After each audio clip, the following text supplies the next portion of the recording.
Welcome to Standard Chartered Money Insights, a podcast series by Standard Chartered Bank that brings you market views and insights on the go.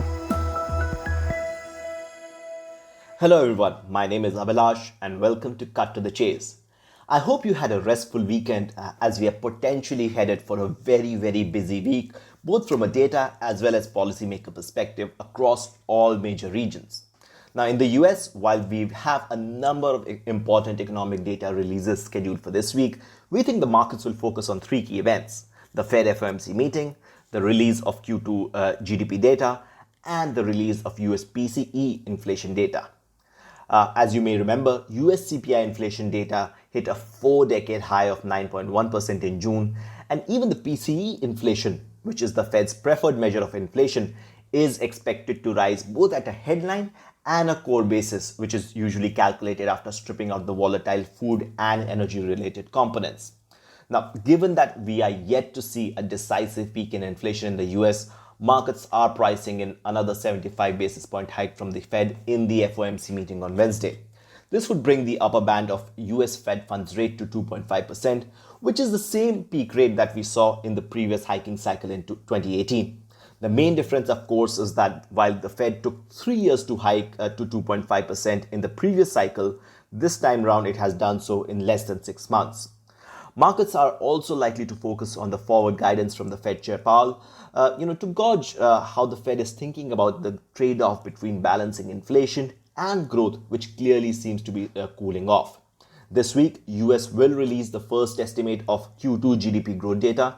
And over the past couple of months, we have seen a number of high-frequency data indicators pointing towards a slowdown in growth momentum.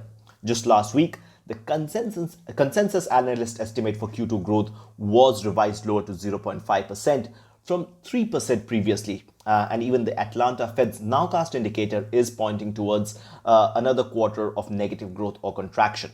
Now remember, US GDP contracted in the first quarter of 2022 as well. So if we do see another quarter of negative GDP growth, it could account for a technical recession in the US.